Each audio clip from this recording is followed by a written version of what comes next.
Satu minggu telah berlalu, malam ini tim KKS Kelapa Gading kembali hadir menjumpai Bapak Ibu, Saudara-saudari semua.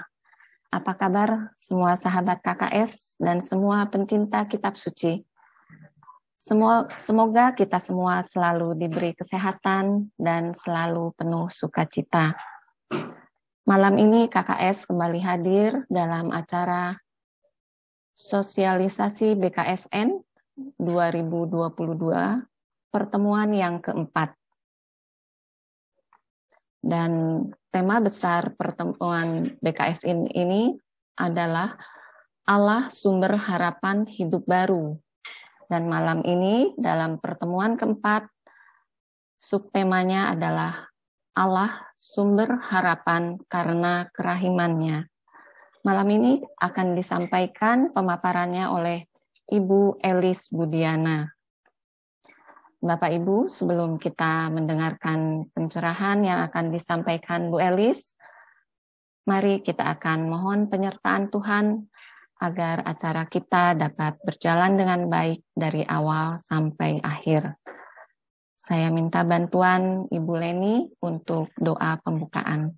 Silahkan, Bu Terima Leni. kasih Bu Yunita, terima kasih Bapak, Ibu. Sebelum kita mulai, kita awali dengan doa. Dalam nama Bapa dan Putra dan Roh Kudus, amin. Selamat malam Bapak yang Maha Rahim. Puji syukur dan terima kasih ya Bapak atas perlindungan dan berkat-Mu yang senantiasa Kau limpahkan bagi kami pada malam ini. Kami bisa kembali berkumpul lewat Zoom meeting untuk mengikuti sosialisasi perdalaman iman BKSN pertemuan keempat. Semoga lewat pertemuan BKSN malam ini dengan tema Allah sumber harapan karena kerahimannya yang akan disampaikan oleh anakmu Ibu Elis Budiana, kami dapat memperoleh kekuatan dan pemahaman yang lebih mendalam akan kasih-Mu. Kami dapat semakin menyadari Engkaulah satu-satunya sumber harapan hidup baru dalam kehidupan kami setiap hari. Berkati kami semua juga keluarga kami agar selalu taat dan setia menjadi anak-anak-Mu. Bapa, berkati pertemuan malam ini dari awal sampai akhir. Jauhkanlah dari segala gangguan dan semoga dapat berjalan dengan baik dan lancar. Terima kasih Bapa, dimuliakanlah Engkau kini dan sepanjang masa. Kemuliaan kepada Bapa dan Putra dan Roh Kudus, seperti pada permulaan, sekarang, selalu, dan sepanjang segala abad. Amin. Dalam nama Bapa dan Putra dan Roh Kudus. Amin. Amin. Terima kasih Cileni untuk doa pembukaannya. Mari kita akan segera mulai. Waktu dan tempat saya berikan pada Bu Elis.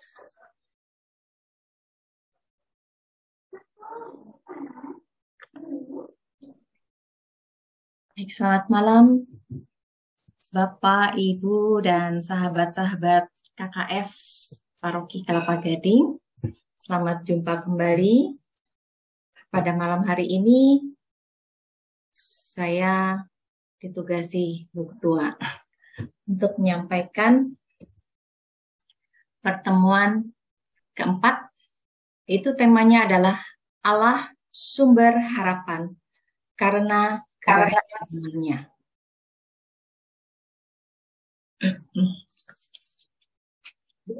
Dalam kitab Hosea bab 11 ayat 4 tulis, aku menarik mereka dengan tali kesetiaan, dengan ikatan kasih.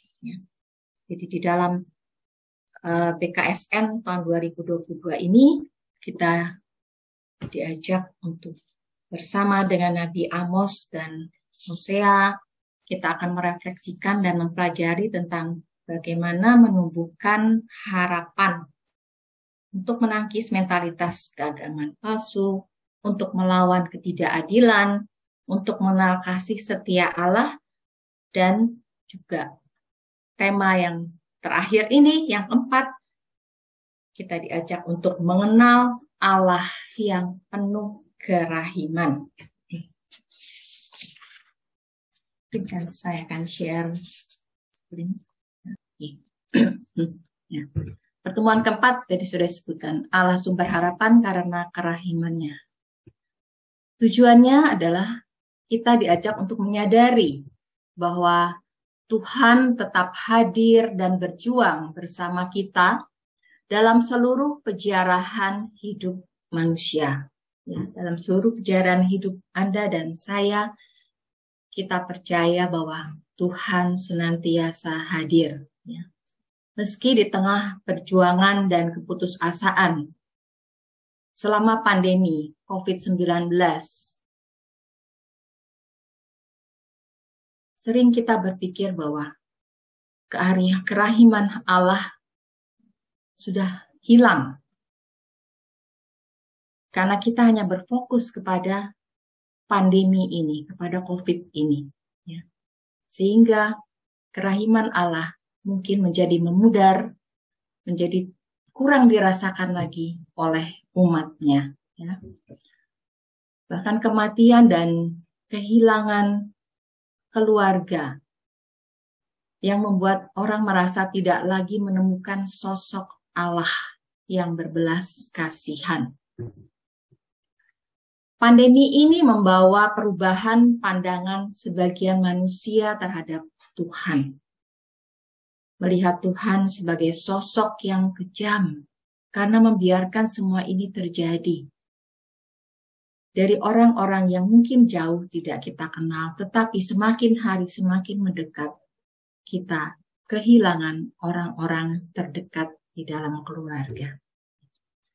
Nah, melalui Nabi Hosea, Allah menyatakan bahwa Ia menarik kita dengan tali kesetiaan. Sama seperti Ia tidak menyerahkan bangsa Israel ke dalam penderitaan akibat musuh, Ia juga tidak akan membiarkan kita umatnya terus menderita dalam hidup kita. Allah yang Maha Rahim terus berjalan bersama kita dan menuntun kita dengan tali kesetiaan menuju kebebasan sejati. Ya. Sosok Tuhan yang penuh kerahiman dan yang berbelas kasihan tetap hadir dalam segala situasi, termasuk di tengah pandemi. Tuhan tidak meninggalkan umatnya. Tuhan tetap berjalan mendampingi umatnya, melewati segala tantangan yang ada. Nah, dalam situasi inilah Tuhan mengundang kita, umat manusia, untuk lebih sungguh-sungguh mengenalnya. Kita semua, Anda dan saya, diajak untuk menyadari kerahiman Tuhan yang selalu setia, hadir, dan memelihara kita dengan berbagai cara dalam segala situasi kehidupan kita. Seperti sabdanya, aku tidak datang untuk menghanguskan. Ya, di ayat yang ke-9 nanti. Baik.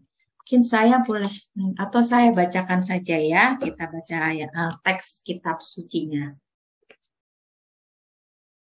Hosea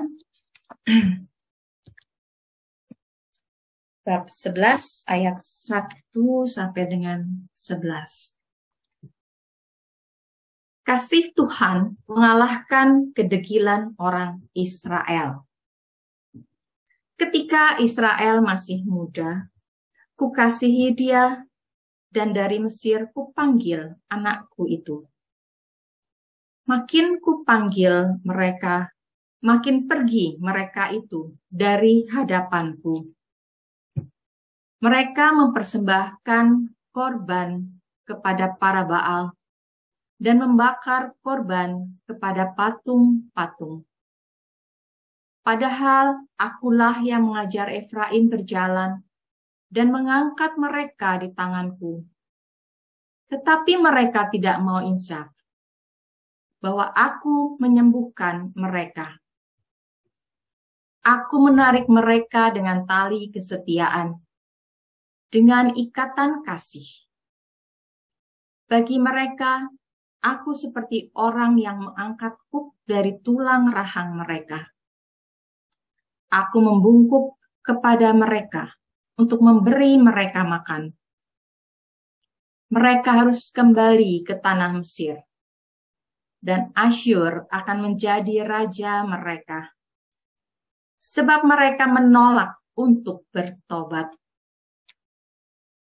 Pedang akan mengamuk di kota-kota mereka, akan memusnahkan palang-palang pintu mereka, dan akan memakan mereka di benteng-benteng mereka. Umatku betah dalam membelakangi aku.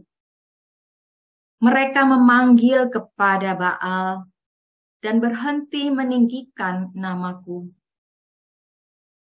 Masakan aku membiarkan engkau, hai Efraim, menyerahkan engkau, hai Israel? Masakan aku membiarkan engkau seperti Adma, membuat engkau seperti Zeboim? Hatiku berbalik dalam diriku. Belas kasihanku bangkit serentak. Aku tidak akan melaksanakan murkaku yang bernyala-nyala ini. Tidak akan membinasakan Efraim kembali. Sebab aku ini Allah dan bukan manusia, yang kudus di tengah-tengahmu. Dan aku tidak datang untuk menghanguskan. Mereka akan mengikuti Tuhan.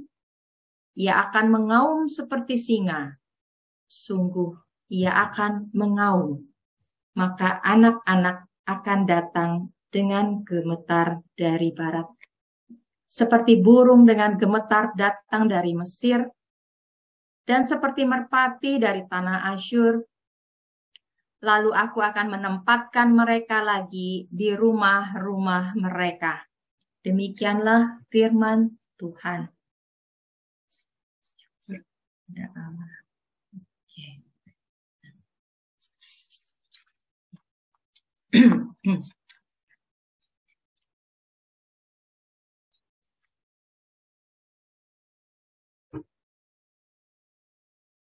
kita mulai dengan aku menarik mereka dengan tali kesetiaan dengan ikatan kasih. Ya, luar biasa ya. Allah, kita memiliki Allah yang sangat peduli, ya, dan tidak pernah meninggalkan kita, ya. Dia selalu menyertai dan membimbing kita. Di dalam renungan pada malam ini, kita melihat bahwa bangsa Israel sebetulnya adalah bangsa pilihan Allah. Allah lah yang telah membesarkan dan menyelamatkan mereka dari perbudakan di Mesir. Akan tetapi, mereka seringkali tidak setia kepada Allah dalam hidup mereka. Karena itu, mereka lalu dibuang dan dijajah oleh bangsa lain.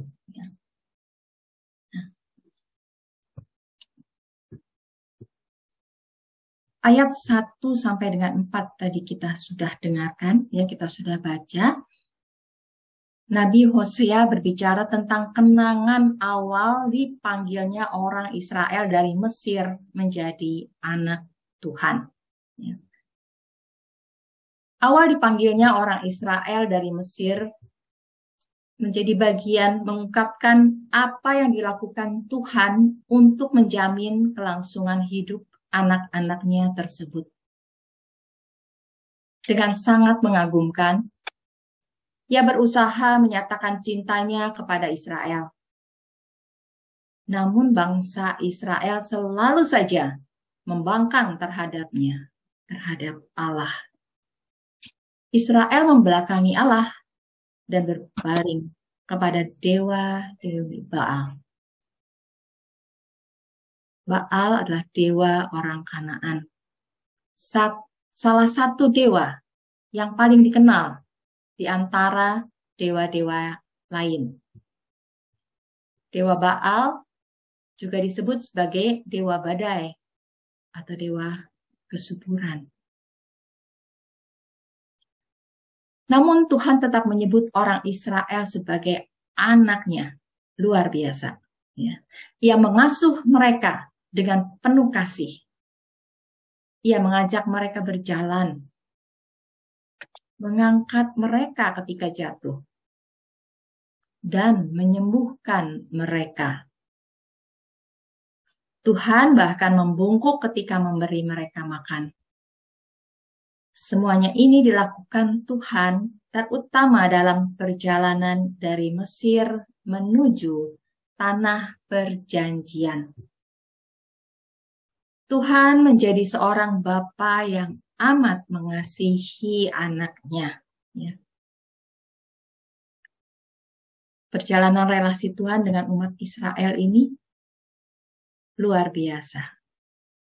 Meski mereka tidak setia, tetapi Tuhan tetap merangkul mereka. Tuhan tetap menjadi seorang bapa yang amat mengasihi anaknya. Dalam situasi yang sulit dialami oleh bangsa Israel, Allah tetap menunjukkan kasih dan kebaikannya kepada mereka. Allah tetap menunjukkan kerahiman dan belas kasih-Nya kepada bangsa Israel dengan membebaskan dan menyelamatkan umat pilihannya itu. Ia tidak membiarkan mereka dihancurkan oleh musuh-musuhnya. Ayat 4 tadi kita sudah baca. Aku menarik mereka dengan tali kesetiaan, dengan ikatan kasih.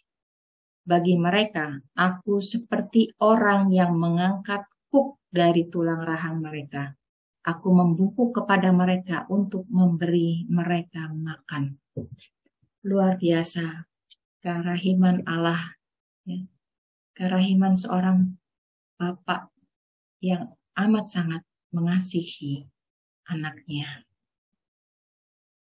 Di ayat 5 sampai dengan 7 tadi kita sudah membaca dan mendengarnya. Nabi Hosea menyebutkan tentang dosa orang Israel yang membelakangi dan meninggalkan Tuhan. Ya.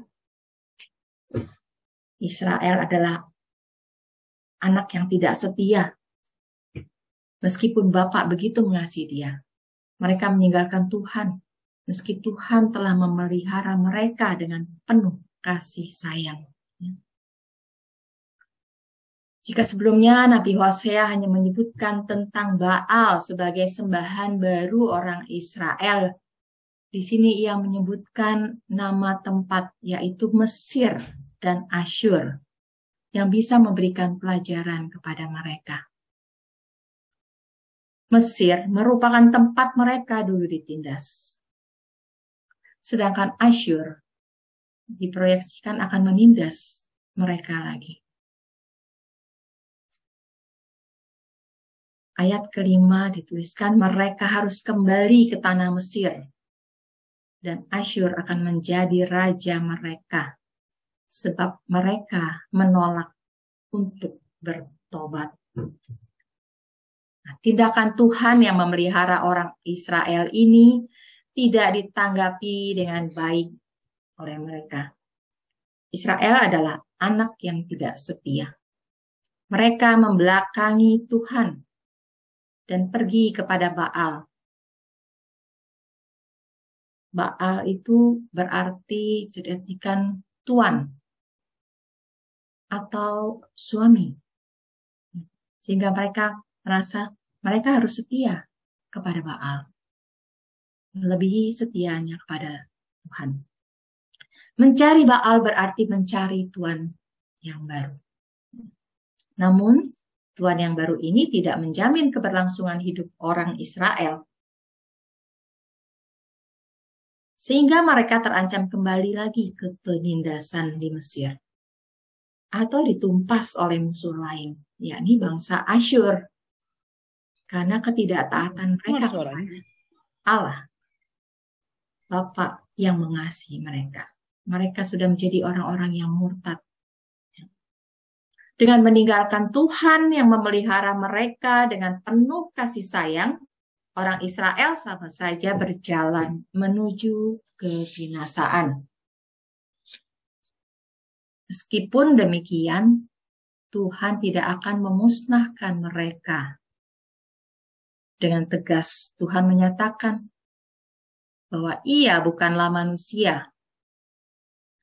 Kesetiaannya kepada umat tidak bergantung pada tingkah laku atau balasan dari umatnya. Ia tetap mencintai Israel sebagai anak yang terkasih. Kasih setia, belas kasihan dan kemurahan hatinya jauh melebihi kemarahannya. Karena itu, ia tidak akan melaksanakan murkanya, sekalipun umat Israel mendurhakainya. Nah, bagaimana dengan kita saat ini? Anda dan saya di tengah perjuangan dan mungkin keputusasaan akibat pandemi.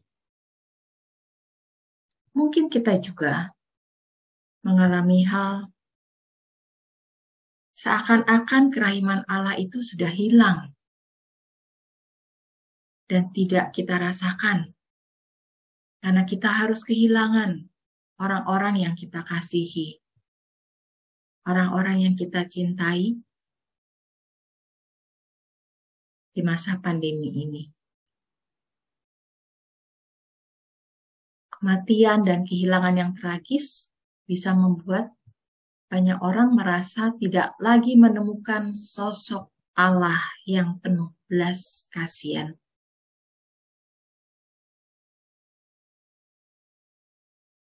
Apakah kita juga mau meninggalkan Tuhan? Mau berlaku murtad seperti orang Israel? Tentunya tidak, ya. Saya percaya Anda semua, kita semua yang berada di sini masih tetap setia dan percaya bahwa Bapa mengasihi kita, walau apapun yang sudah kita alami di dalam masa pandemi ini.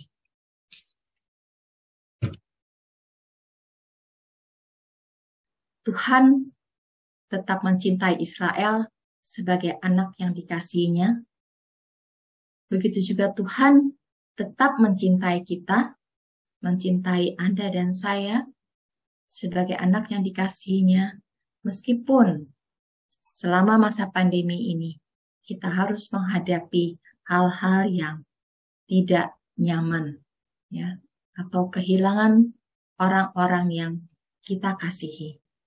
Tapi kita tetap percaya bahwa Tuhan mencintai kita, seperti juga Tuhan mencintai Israel sebagai anak yang dikasihinya. Di ayat ke-8 dan 9 berbicara tentang sifat khas dan identitas Tuhan, yaitu Allah yang mengasihi. Ia yang tetap setia dan penuh belas kasihan kepada orang Israel, meskipun dikhianati atau ditinggalkan. Allah tidak membinasakan orang Israel karena Ia adalah Tuhan, Allah yang hidup. Ia mencintai kehidupan dan bukan kematian umatnya.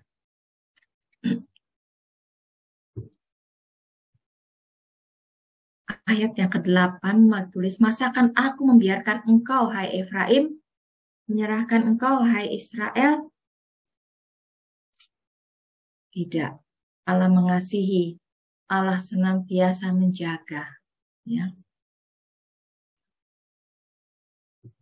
Ketika umat Israel meminta tolong, Tuhan mengutus Musa untuk menyelamatkan mereka. Ya, meskipun mereka sudah mengkhianati Tuhan, ya, tapi pada saat mereka meminta tolong, Allah tetap memenuhi, memberikan pertolongan. Allah mengutus Musa untuk menyelamatkan mereka, ya, karena belas kasih dan janjinya kepada Abraham. Israel adalah umatnya yang sudah dimeteraikan dengan perjanjian. Israel tidak hanya diselamatkan dari perbudakan Mesir, tetapi juga dari ancaman mengikuti dewa-dewi Mesir.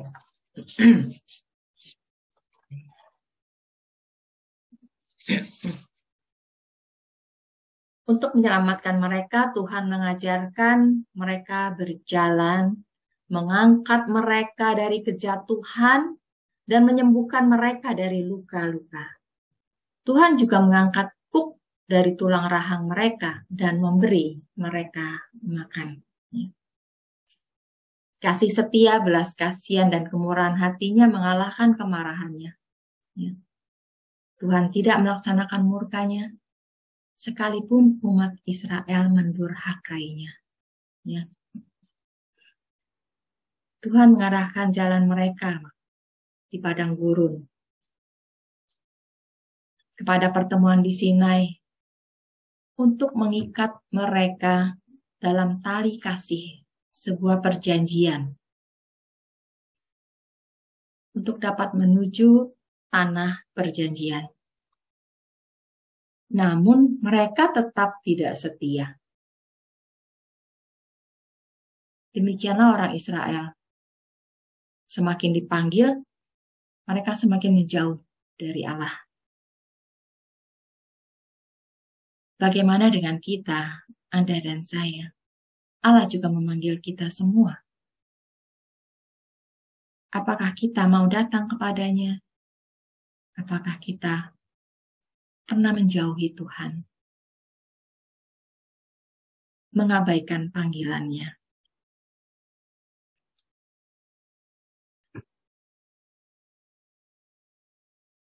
Tentunya kita semua yang pernah meninggalkan Tuhan juga pernah mengalami kasih Tuhan, kesetiaannya yang dengan sabar mau menuntun kita untuk kembali kepadanya.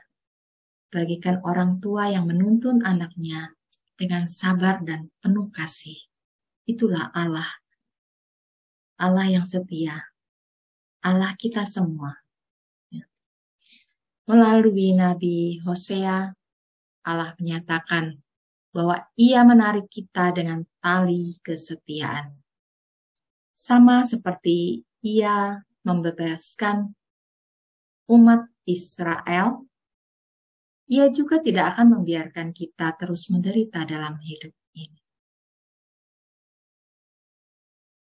Allah yang Maha Rahim terus berjalan bersama kita dan menuntun kita dengan tali kesetiaan menuju kebebasan sejati. Janji Allah kini dan selamanya yang harus kita ingat, yang harus kita pegang. Meskipun kita jatuh, meskipun kita lari daripadanya, tapi Tuhan tidak akan pernah marah, apalagi mendendam kepada kita. Dia akan terus merangkul kita, memeluk kita, agar kita kembali menjadi anaknya yang setia. Di ayat ke-9, Aku tidak akan melaksanakan murkaku yang bernyala-nyala itu. Tidak akan membinasakan Efraim kembali. Sebab aku ini Allah dan bukan manusia, yang kudus di tengah-tengahmu.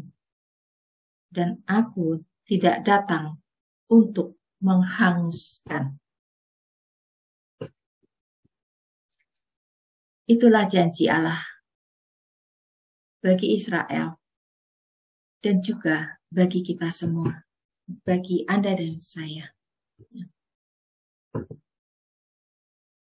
Dalam ayat ke-10 dan 11, ya.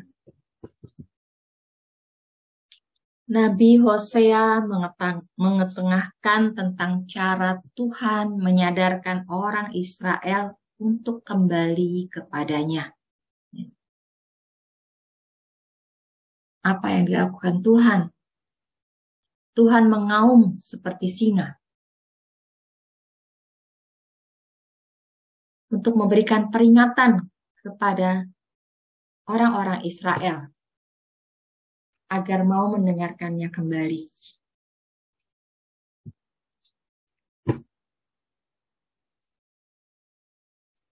Mungkin di dalam kehidupan kita, Anda dan saya juga mungkin pernah mengalami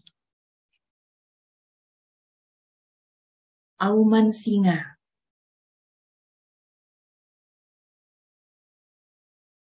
Tetapi auman singa ini bukan menandakan kematian. Auman singa yang dilakukan oleh Tuhan bukan mematikan. Tetapi sebaliknya, auman Tuhan justru mendatangkan kehidupan. Ya. Disinilah kita melihat betapa Tuhan itu sangat pemurah. Meski dengan auman yang menakutkan, ya dikatakan auman singa, tapi ini adalah cara Tuhan untuk menunjukkan kemurahan dan kesabaran Tuhan dalam menghadapi umat Israel. Nabi Hosea juga mengajarkan perlunya setiap orang Israel untuk bertobat. Kadang Tuhan memang harus mengaum kepada manusia. Mungkin kita juga pernah mengalami Tuhan mengaum kepada kita. Tetapi bukan untuk menerkam kita. Bukan untuk mematikan kita. Auman Tuhan justru untuk mendatangkan kehidupan kita. Untuk membawa kita kepada pertobatan. Pertobatan yang akan menyelamatkan kita. Menyelamatkan mereka, bangsa Israel, dari penindasan para dewa-dewi Baal. Ya. Karena jika mereka mengikuti para Baal, mengikuti para dewa-dewi itu, mereka tidak akan mendapatkan kehidupan. Mereka akan menuju kepada kematian.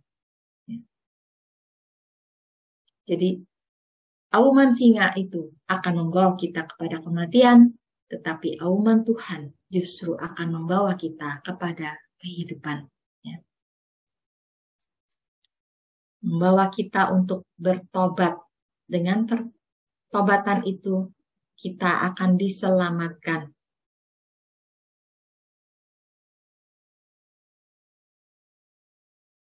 Jika kita bertobat, tentunya kita akan kembali berbalik kepada Tuhan. Seperti orang Israel, mereka akan masuk kembali ke rumah mereka dan akan menikmati keselamatan yang dianugerahkan oleh Tuhan.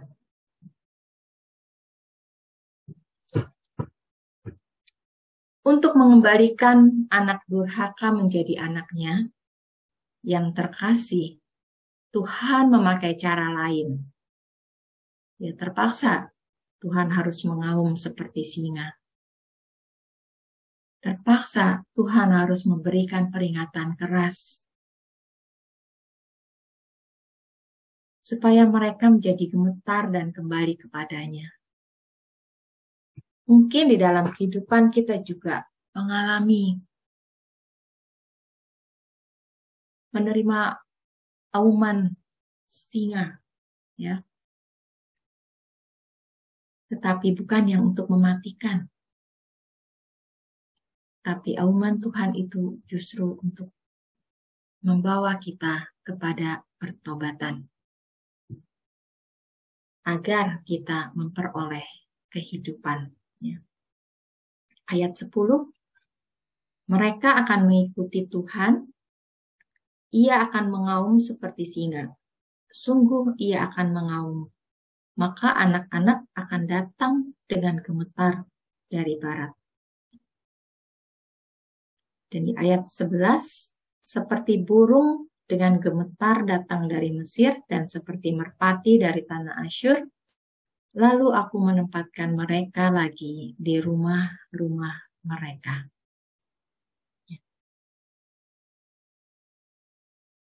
Kalau kita mendengar auman singa, tetapi kita tetap tidak bertobat, maka auman Tuhan itu seperti auman singa yang akan membawa kita pada kematian.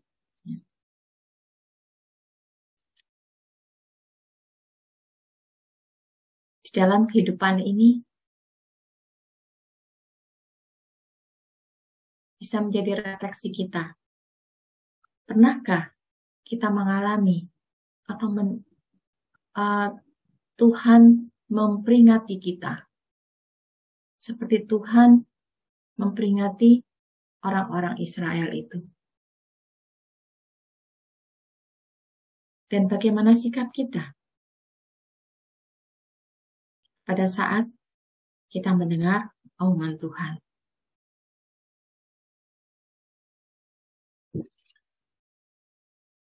Dikatakan bahwa siapa yang mendengar suaranya akan diantarnya ke tempat rumah yang telah disediakannya.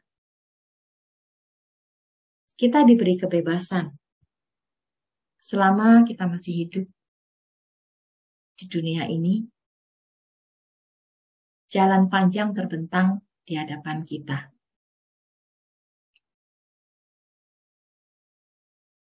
Kita diberi pilihan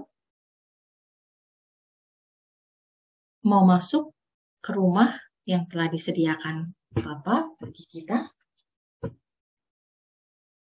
yaitu surga,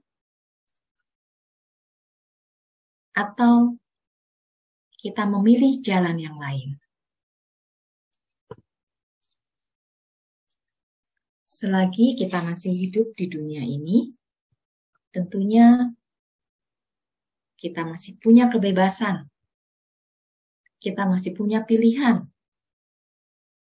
Jalan mana yang mau kita tempuh? Jalan mana yang mau kita pilih? Seharusnya kita bersyukur karena kita sudah memiliki Allah yang Maha Rahim, ya, yang menjadi harapan kita, satu-satunya sumber harapan kita. Karena kita percaya Allah kita adalah Allah yang Maha Rahim. Meskipun kita sudah di ujung, hidup kita ini sudah di ujung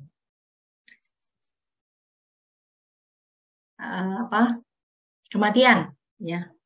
Tetapi selama kita masih hidup, selama kita masih bernafas, Tuhan masih memberikan kita kesempatan untuk bertobat, ya. Gambaran yang dipakai oleh Hosea di dalam ayat 1-11 ini sangat bagus sekali, ya, menggambarkan siapa Allah. Bagaimana tindakan Allah kepada orang Israel. Dalam sosialisasi yang lalu, saya mencatat, ya, pesan Romo Joseph mengenai perikop ini, ya. Beliau berkata, orang Israel awalnya itu digambarkan sebagai lembu sapi yang diikat, yang ditarik, yang dikasih makan, tetapi bergeser gambaran Israel sebagai anak dari Mesir kupanggil anakku.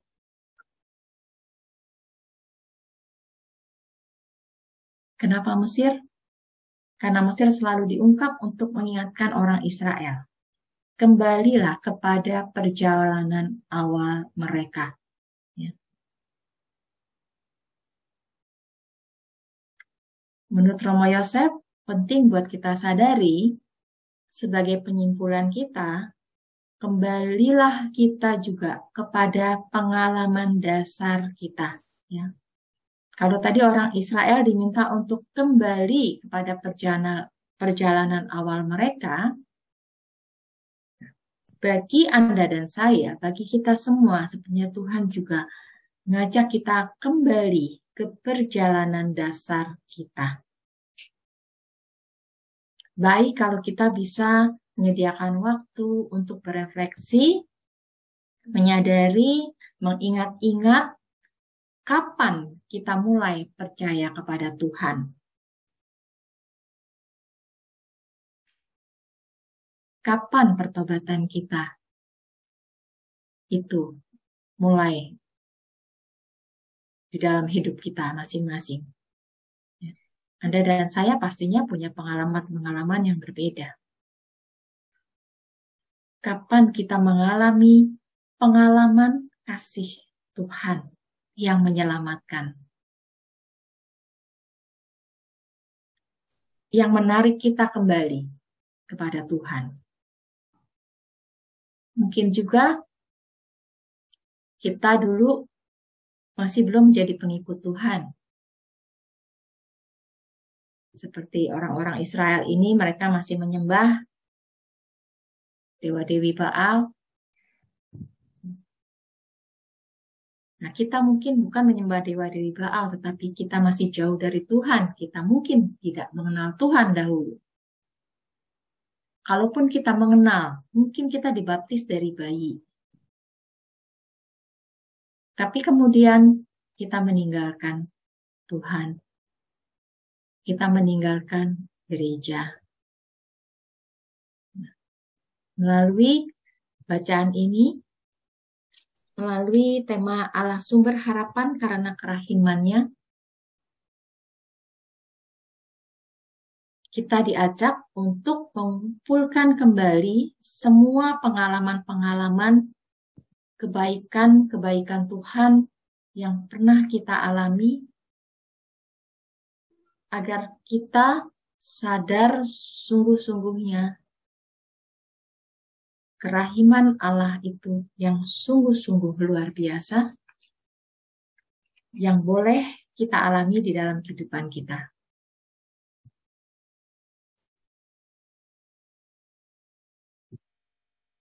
Karena bila kita mempunyai pengalaman yang demikian, tentunya bagi kita pengalaman kerahiman Allah itu sungguh menjadi nyata di dalam hidup kita. Ya, sungguh-sungguh kita boleh mengalami.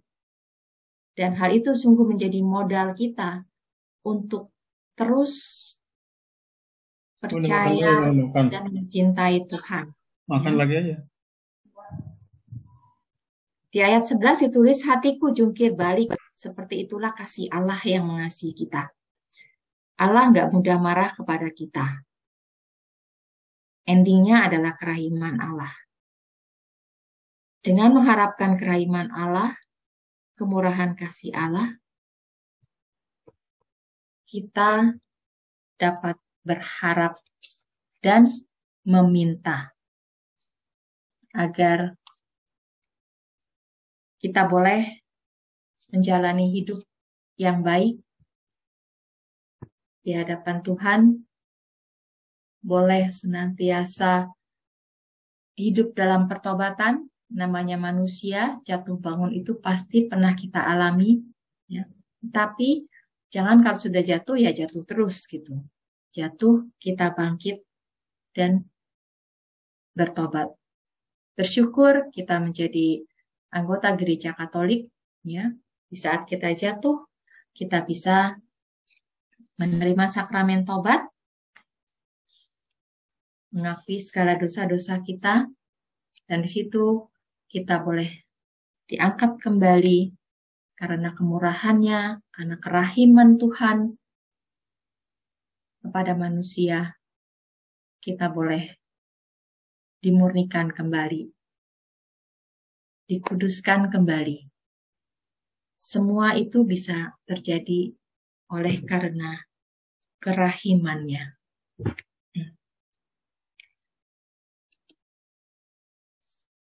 Mungkin ini yang dapat saya sampaikan pada pertemuan keempat ini.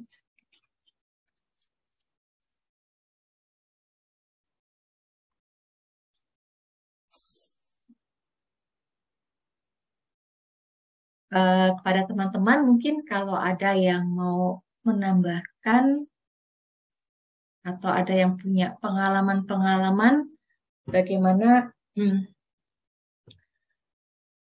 pengalamannya mungkin seperti Israel, ya, pernah menjauh dari Tuhan, tapi karena kerahiman Allah yang luar biasa, Tuhan menarik kembali ke dalam pelukannya.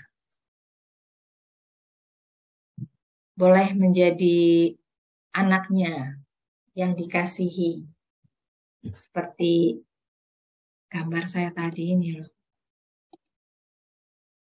Nah, ini kan gambar yang kalau lihat gambar ini kayaknya gimana gitu ya, kita ada dalam pelukan Tuhan Yesus. Ini bukan saja menggambarkan perjalanan relasi Tuhan dengan umat Israel, tapi juga perjalanan hidup Anda dan saya. Bagaimana kita yang pernah jatuh dalam dosa, mungkin yang pernah menjauh dari Tuhan, mungkin juga yang pernah menjadi penyembah-penyembah Baal, ya, dewa-dewi dan sebagainya. Tapi hari ini, saat ini, kita boleh berada dalam rangkulan Tuhan. Kita boleh menjadi anak-anak yang dikasihinya.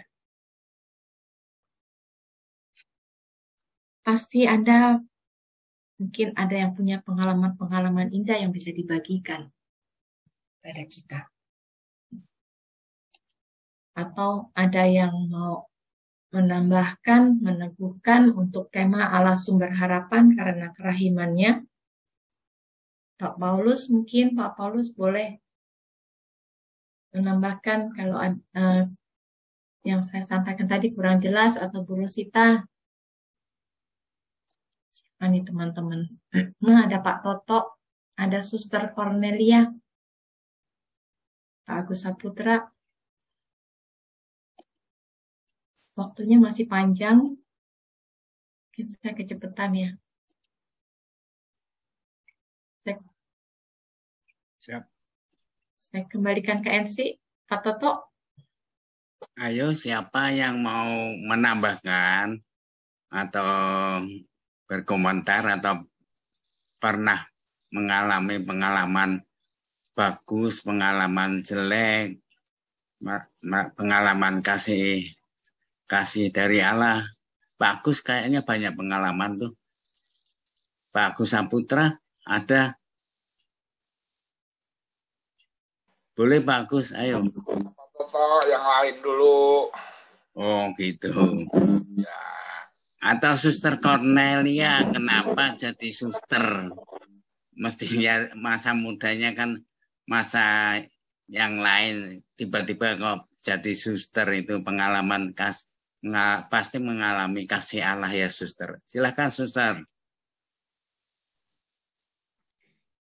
Selamat malam Bapak Ibu, terima kasih ya beri kesempatan kepada saya untuk men-sharingkan pengalaman saya ketika tertarik untuk digerakkan hati untuk menjadi suster gitu. Pada awalnya saya tidak terlalu yakin kalau saya ini adalah akan dipilih Tuhan untuk menjadi suster. Awalnya itu saya coba-coba. Oleh karena itu tamat SMA saya langsung masuk biar kalau merasa tidak nyaman, saya masih muda bisa keluar, tidak bisa lanjut jadi suster. Nah, ternyata saya lebih betah menjalani hidup sebagai suster ketimbang saya di masa lalu saya. Nah, kalau saya berpikir kalau saya tidak menjadi suster, mungkin saya akan malas jaranglah saya untuk ke gereja. Nah, jadi saya sayang untuk tidak ke gereja, maka saya bertahan untuk menjadi suster. Saya kira bukan kekuatan saya, tapi Tuhanlah yang menggerakkan hati saya untuk tetap dekat dengan Tuhan. Jadi menurut pengalaman saya seperti itu. Terima kasih Bapak Ibu, silakan lanjut. Terima kasih Suster. Sharing yang menarik dari coba-coba jadi sungguhan. Memang Allah itu memang sungguh ajaib ya Suster ya. Iya. Ya, sungguh benar ajaib. Masih ada satu suster lagi, Suster Yeni, silakan kalau mau sharing. Suster Yeni Baptis.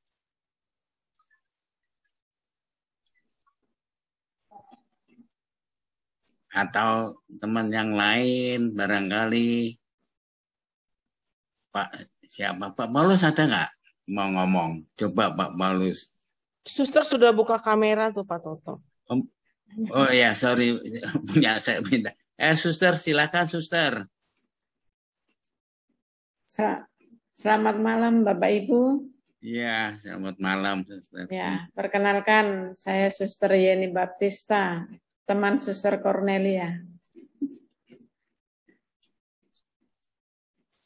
Terima kasih untuk kesempatan ini sedikit membagikan pengalaman saya sebagai suster yang awalnya saya juga dari perjalanan hidup saya tidak terbayangkan bahwa saya juga akan menjadi seorang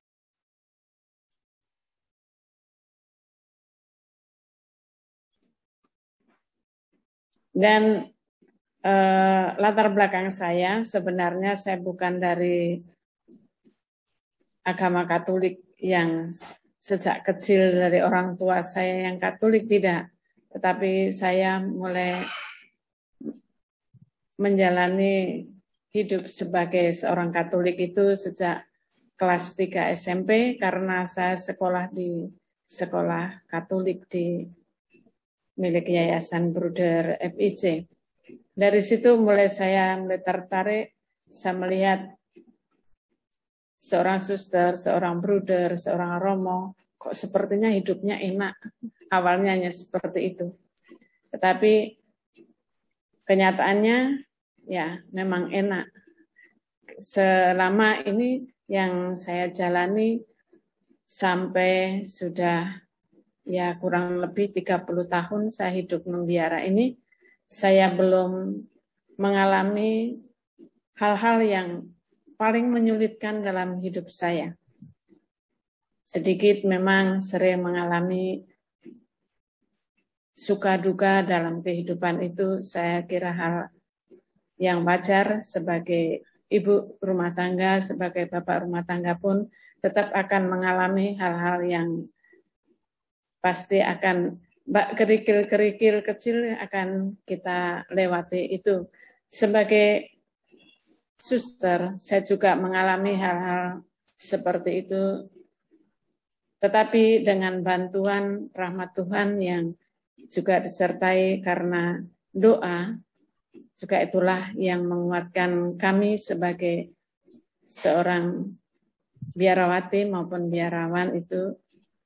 Kekuatan utama adalah dalam kehidupan doa. Dengan rahmat itulah segala sesuatu, sesulit apapun kami mampu melewati sehingga sampai saat ini masih bisa bertahan juga karena rahmat Tuhan yang telah membantu perjalanan hidup kami. Itu sedikit pengalaman dari saya. Terima kasih Bapak Ibu. Selamat malam.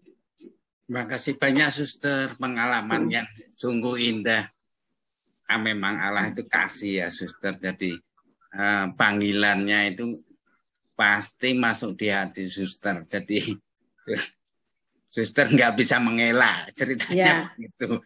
Ya, makasih banyak Suster. Siapa ada teman-teman lagi yang mau sharing barangkali, atau saya sharing dikit lah.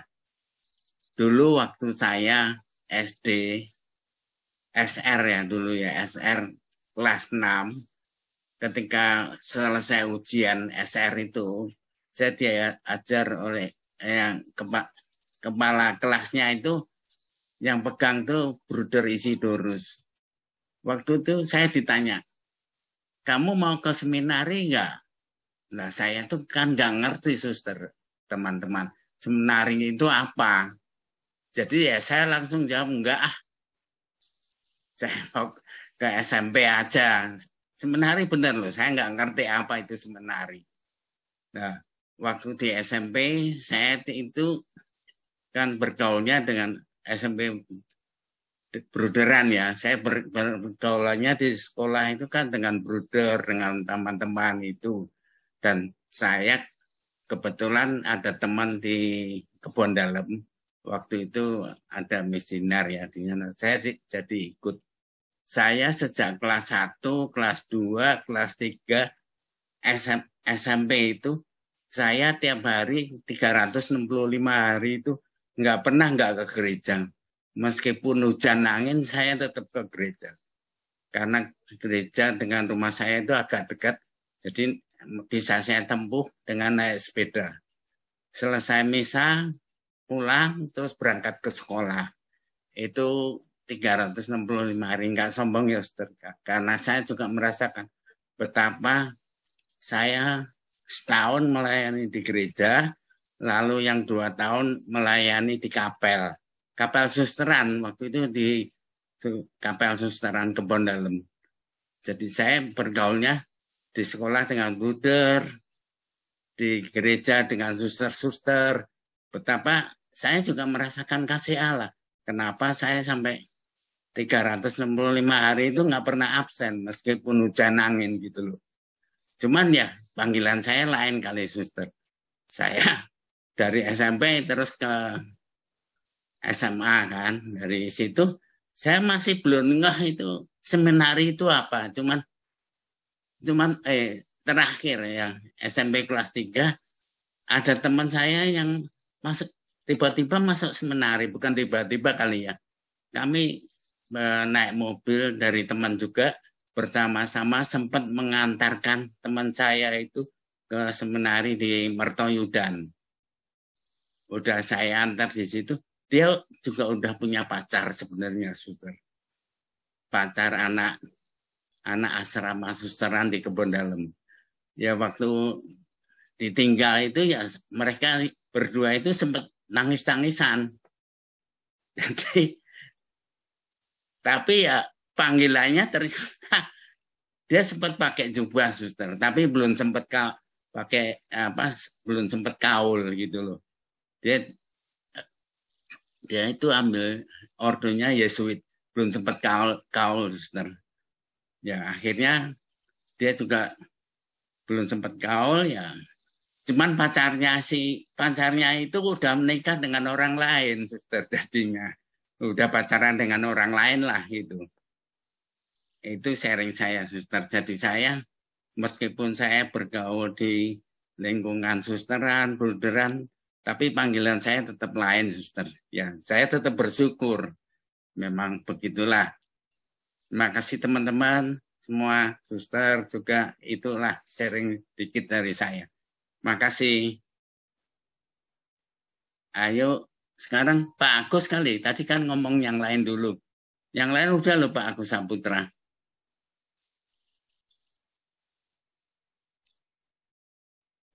Don, Pak Toto. Kasih kesempatan yang muda-muda. yang muda gitu. Saya masuk muda apa tua nih ya? Kayaknya nggak ada yang Kalau muda bilang loh, boleh Pak yang Agus. muda ya. Pak Mau Agus nggak sharing ada yang dulu. muda loh, yang paling muda kayaknya Pak Agus. Silakan Pak Agus. Pak Toto, itu ada Pak Imran tuh, jarang gabung sama kita tuh. Pak Imran ya, saya nggak lihat. Pak Imran, barangkali Pak sih. Imran, apa kabar? Tumben gabung dia. Baik. Ayo Pak Imran. Ya. Pak Paulus, Pak Toto. Iya. Saya hari Rabu itu waktunya bentrok dengan Rosario Santo Yusuf. Oh gitu ya. Ya, jadi ini sedang menggalakkan Rosario Santo Yusuf. Kan baru tahun lalu itu dicanangkan oleh Paus Fransiskus.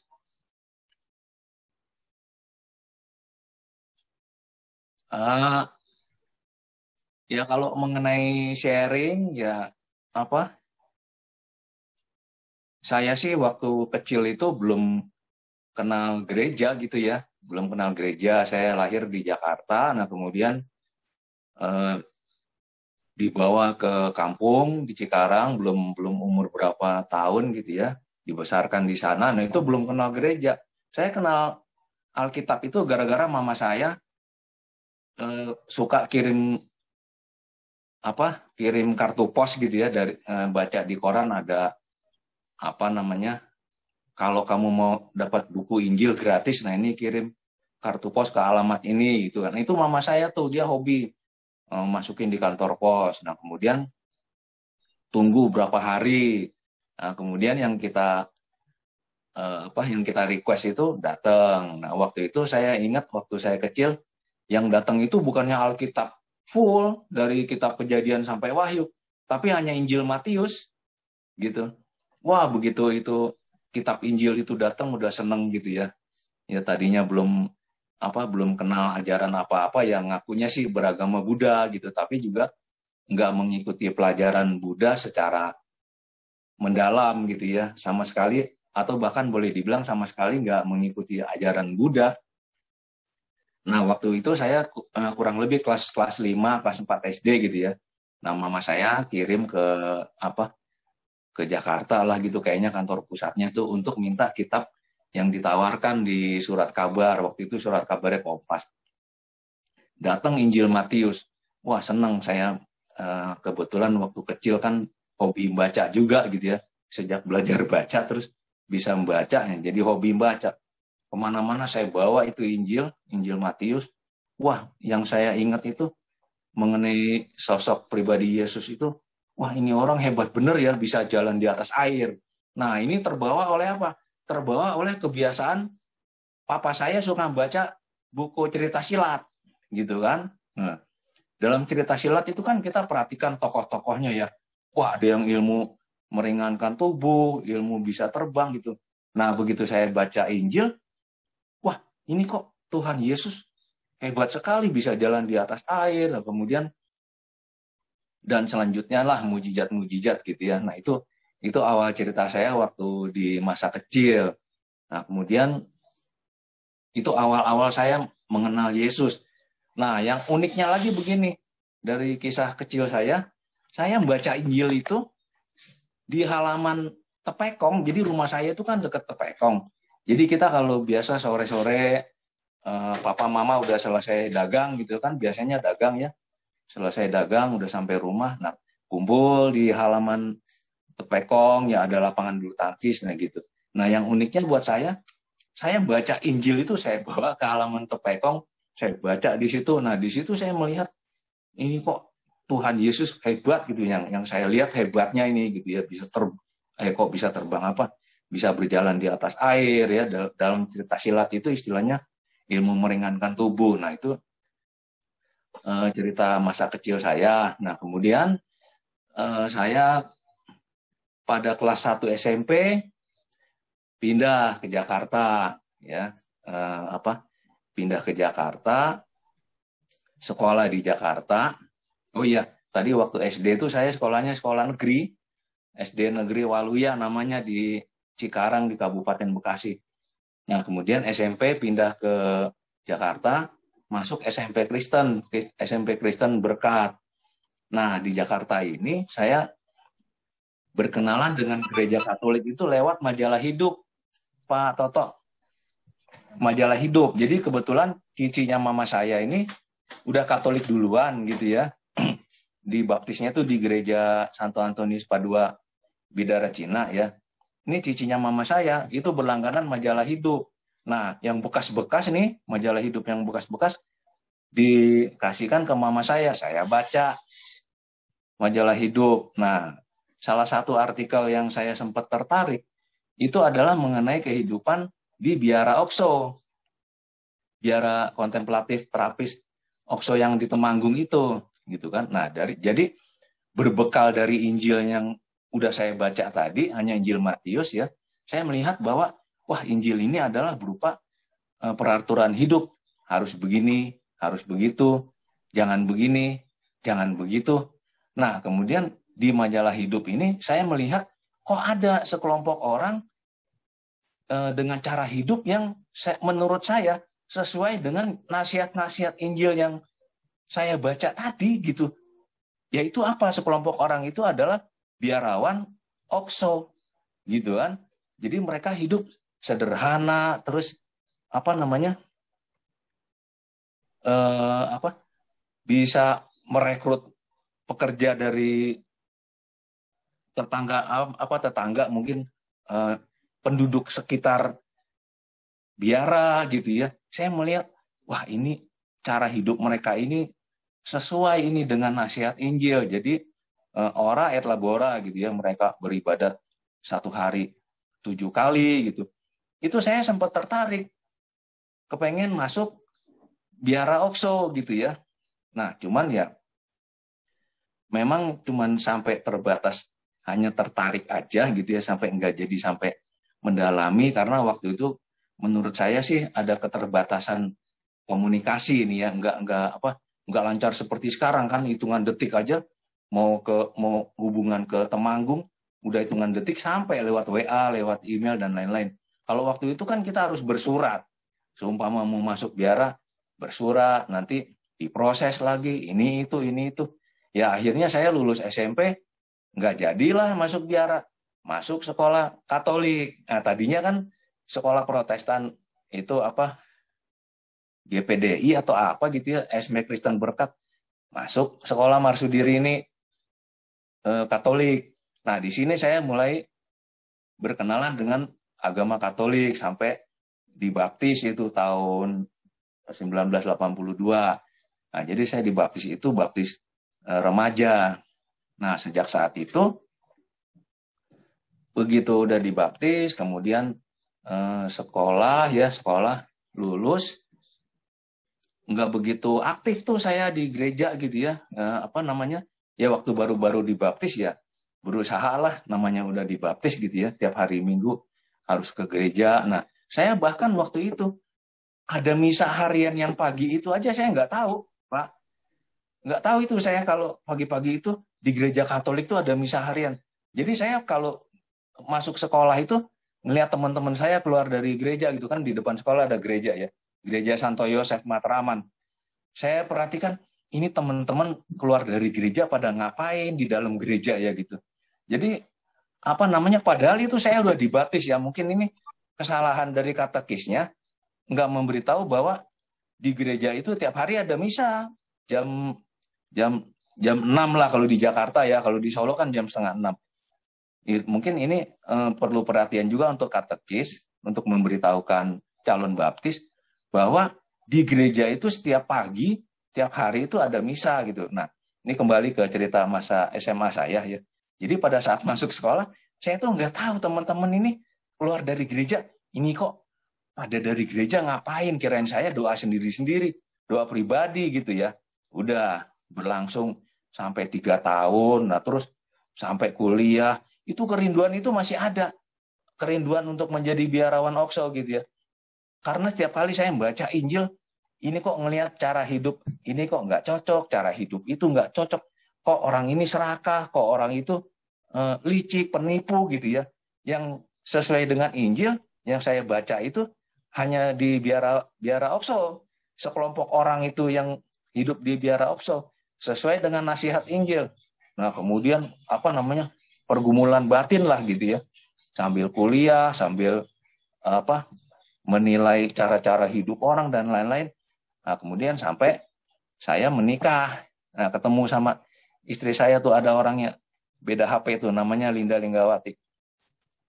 Nah, sampai menikah barulah ini istri saya yang memberitahu kalau kebetulan gini, sebelum menikah ya, istri saya ini aktivis Legio di gereja Paskalis ya.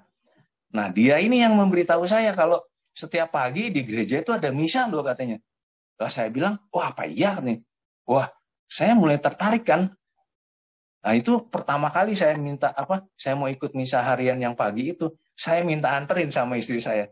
Nggak yakin gitu Pak Toto. Apa iya sih ini tiap pagi hari di gereja ada misa. Saya minta anterin deh. Wah, dianterin sama istri saya. Dianterin bener juga. Dianterinnya ke gereja Yakobus yang masih di tengah sawah itu. Bener, begitu dianterin sama istri saya, oh iya ya, ternyata ada misa ya. Wah, sejak saat itu saya nggak pernah absen misa harian pagi. Tiap kali mau berangkat ke kantor, mampir di gereja. Misa sambil meresapi bacaan-bacaan yang ditentukan untuk hari itu sesuai dengan kalender liturgi. Nah, berlangsung deh saya setiap pagi sebelum berangkat ke kantor. Nah, kebetulan kantor saya dari rumah ke kantor selalu lewat gereja itu, selalu lewat gereja Yakobus yang itu, yang di tengah sawah itu, dulu tengah sawah. Mulai dari saya kerja di pertama-tama masih kerja di Pangeran Jayakarta ya, lewat situ. Kemudian saya dipindah ke Kalimalang ya, sempetin juga ke situ. Saya dipindah lagi ke Bogor, lewatnya situ. Terus pindah ke Puri Kembangan juga lewat situ. Sampai terakhir pindah ke Cempaka Putih, lewatnya gereja situ. Jadi tiap pagi saya sebelum berangkat ke kantor nggak pernah absen ke gereja untuk mengikuti misa. Sambil saya pelajari betul-betul itu bacaan-bacaan harian yang ditentukan untuk hari itu, sampai menurut saya sampai meresap betul-betul ke dalam diri saya. Nah, kemudian seiring berjalannya waktu ya, kami punya anak gitu kan ya, punya anak. Puji Tuhan, anak pertama laki-laki, anak kedua juga laki-laki. Nah, kemudian ketika saya punya anak, saya teringat sabda Tuhan, setiap anak sulung laki-laki harus dipersembahkan bagi Allah gitu kan. Nah, ini kalau saya sih nangkepnya ya seumpama ya memang Tuhan berkehendak ya silahkan saya dengan rela hati mempersembahkan anak saya yang sulung ini untuk bekerja di ladang Tuhan ya. Tapi itu Tuhan lebih tahu lah ya, Tuhan yang lebih bijaksana. Tapi saya dari awal saya udah merelakan. Nah, kemudian anak bertumbuh menjadi remaja, ikut Miss Dinar ya. Nah, sementara saya mendoakan terus supaya kehendak Tuhan yang terjadi atas diri anak saya itu. Nah, jadi itu cerita saya. Nah, kemudian begini, itu kan cerita saya terhadap anak-anak ya. Nah, kemudian terhadap diri saya sendiri ini, membaca bacaan kitab suci sesuai dengan kalender liturgi, ternyata itu kadang-kadang belum memuaskan saya, gitu ya. Belum memuaskan saya. Ini kok kayaknya kadang-kadang nih yang saya harapkan itu kok belum ada di bacaan ini gitu. Sampai suatu hari saya ketemu ibadat kompletorium, itu 1 tahun yang lalu. 1 tahun yang lalu ketemu ibadat kompletorium, begitu saya ikutin, wah baru benar-benar sesuai dengan namanya, ibadat kompletorium, ibadat penutup hari, benar-benar lengkap. Jadi saya sudah berbekal bacaan harian sesuai dengan kalender liturgi, dilengkapi dengan ibadat kompletorium, betul-betul kehausan jiwa saya terhadap firman Tuhan betul-betul terlaksana. Ya, salah satunya janji Tuhan yang terdapat di dalam ibadat kompletorium itu yang saya ingat ya. Ini salah satunya ya. Singa dan harimau akan kau langkahi. Ular dan naga akan kau injak-injak. Gitu. Kemudian juga Tuhan bersabda, sesungguhnya aku telah memberimu kuasa untuk menginjak ular dan kalajengking, dan untuk menahan kekuatan musuh, sehingga engkau tidak berbahaya atau gimana gitu ya. Engkau tidak membahayakan dirimu. Itu saya begitu kenal dengan ibadat kompletorium, betul-betul kehausan jiwa saya akan firman Tuhan betul-betul dipuaskan. Nah, dan juga ibadat kompletorium ini saya ingin kesaksian. Pernah menyembuhkan penyakit anak saya. Gitu. Jadi waktu itu anak saya sakit ya. Di bagian pusernya ini luka, nggak sembuh-sembuh gitu. Jadi berdarah terus, luka nggak sembuh-sembuh. Udah, saya bilang udah kita doa aja. Tiap malam kamu ikut doa. Waktu itu saya ajak doa bacaan, ya diambil dari kalender liturgi. Nah kemudian juga doa meditasi dari Romo Rumanto ya, Justinus Rumanto. Nah kemudian juga doa rosario. Nah kemudian doa kompletorium. Jadi masing-masing seperempat jam jadi 1 jam. Jadi tiap anak saya pulang kerja, ini udah kerja ceritanya anak saya nih, yang ada penyakit luka di pusar nggak sembuh-sembuh gitu, sampai dokter aja sampai bingung gitu kan istilahnya. Udah sekarang kamu doa aja ya, pulang kerja ikut jadi doa.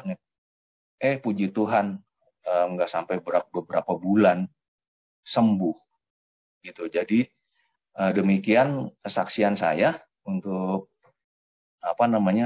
mengenai segala sesuatu yang untuk kebesaran nama Tuhan begitu Pak. Silakan barangkali ada yang lain. Luar biasa Pak Imran.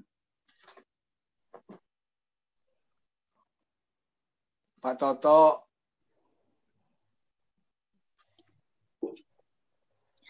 Pak Imran memang sungguh luar biasa kesaksiannya. Pak Imran menjadi bintang dalam keluarga, penyelamat dalam keluarga sampai hari ini, Pak Imran. Makasih, semoga Tuhan selalu membimbing dan memberkati terus Pak Imran dan keluarganya. Amin. Amin Pak Imran, makasih. Mungkin ada satu teman yang biasa ikut ini. Saya lihat ada Pak Bambang Gunawan. Pak Bambang Gunawan barangkali mau menyumbangkan sedikit kesaksian atau banyak juga boleh. Pak Bambang, silahkan Pak.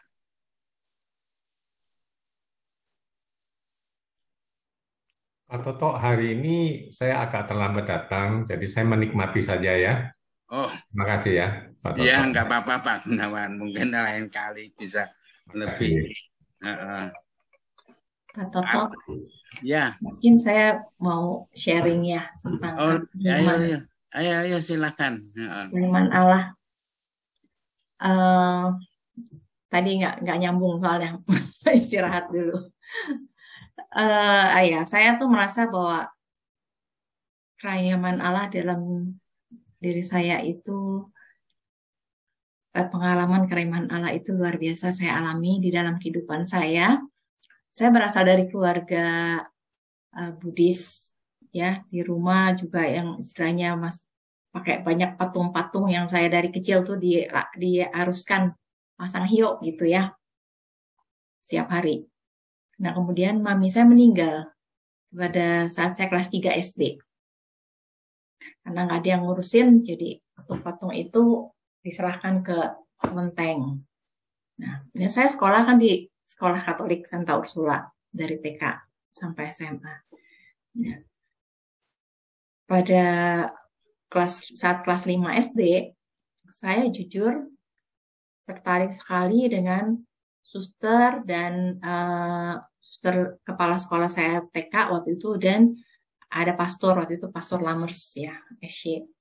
Itu beliau baik sekali gitu kayaknya, sama kita kan masih anak-anak ya. Jadi bagi saya kayaknya melihat Yesus itu dari gambaran mereka ya, kebaikan mereka, kasih mereka, yang membuat saya akhirnya tertarik untuk mau belajar di Katolik. Nah, akhirnya saya dibaptis lah di kelas 5 SD. Walaupun papi saya pada saat itu marah. Sangat marah karena saya harus pindah. Tapi Saya juga nggak tahu kok. Kalau sekarang riwet ya, kalau anak kecil mau dibaptis orang tua nggak setuju gitu ya.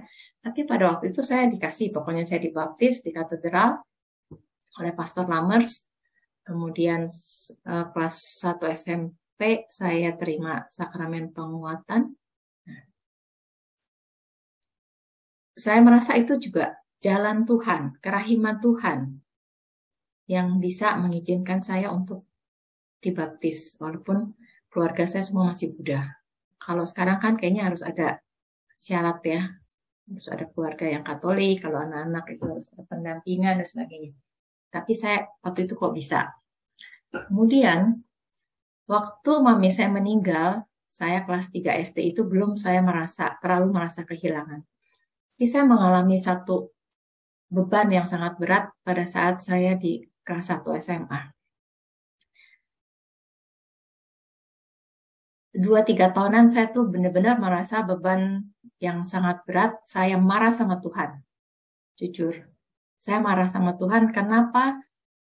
Bagi saya pada itu yang saya pikirkan, kenapa Tuhan ambil mami saya di usia saya masih kecil sekali, di mana saya masih sangat membutuhkan sebetulnya kasih sayang dari mami ya. Nah,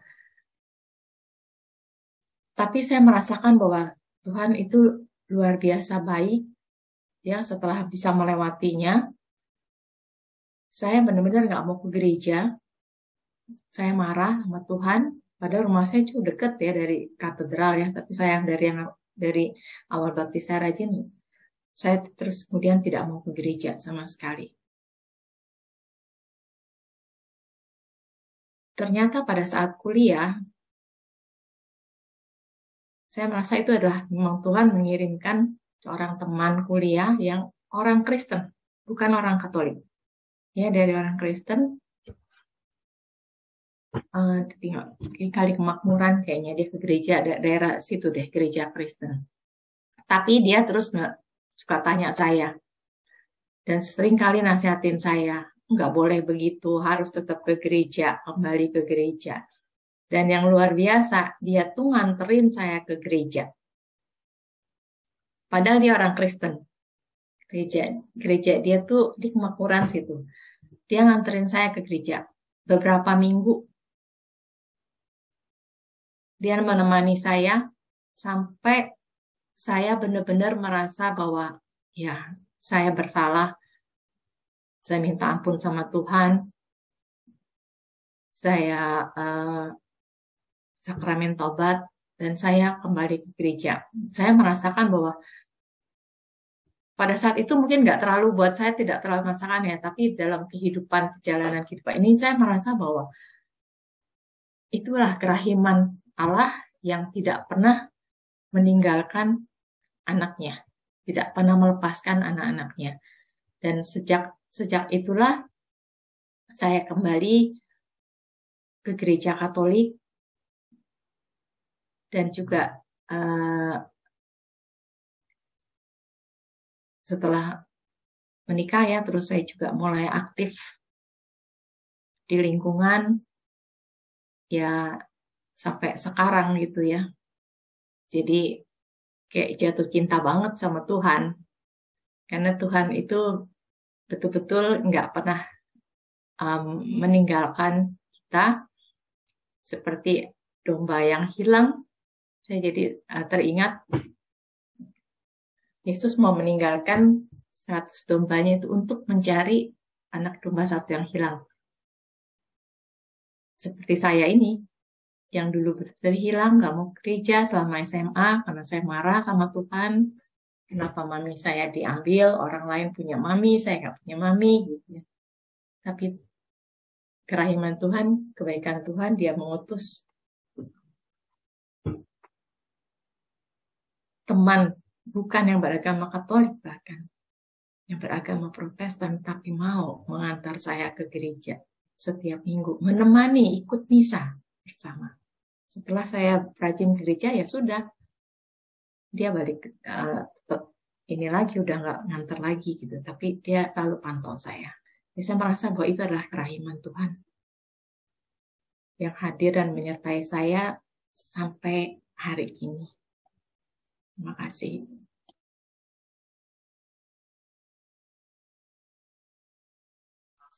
Makasih Bu Elis. Sekarang mungkin kalau ini harus nih gilirannya Pak Paulus. Kayaknya harus Pak Paulus buat sharing atau sesuatu yang lain buat kita semua. Silakan Pak Paulus. Pak Paulus, yang lain dulu tambahin. Pak. Atau ada Pak Hotmatua itu. Pak Hotmatua. Iya. Mana aku nggak lihat ya. Pak Hotmatua Pasaribu. Malam Pak Hotmatua. Silakan Pak Hotma kalau apa ini hadir. Ya, tuh semangat tuh Pak Hotmatua.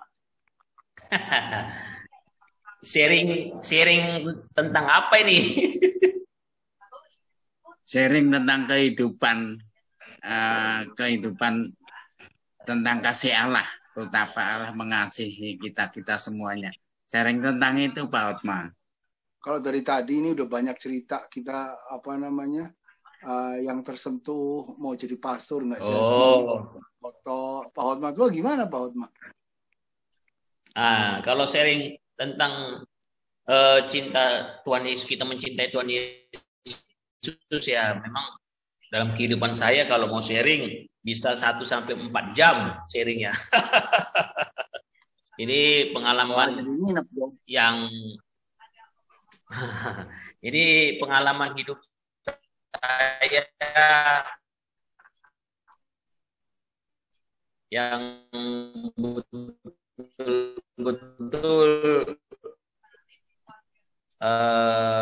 terjadi dengan saya, yaitu bagaimana Tuhan Yesus itu pada saat itu ada tamu saya datang bertamu ke rumah, terus ngobrol-ngobrol. Setelah ngobrol-ngobrol kan saya ajak untuk makan siang.